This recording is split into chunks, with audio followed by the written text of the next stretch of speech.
প্রিয় দর্শক, এটা মুন্ডমালা এই গোল চত্বর দেখতে পাচ্ছেন। সুন্দর এই গোল চত্বর। এখানে 4টি রাস্তার মুখ এক জায়গাতে হয়েছে।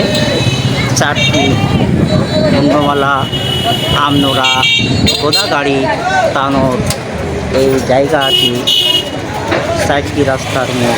এখানে এই গোল চত্বর এই দৃশ্যটি দেখানো হচ্ছে। দেখুন, ঘুরে ঘুরে এই দৃশ্যটি দেখানো হলো। এখানে অনেক গাছগাছালি, গাছপালা, অনেক কিছু প্রাকৃতিক দৃশ্য দেখা যাচ্ছে।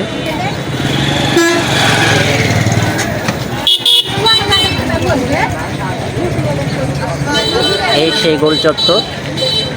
এখানে 4টি রাস্তার মুখ এক জায়গায় হয়েছে।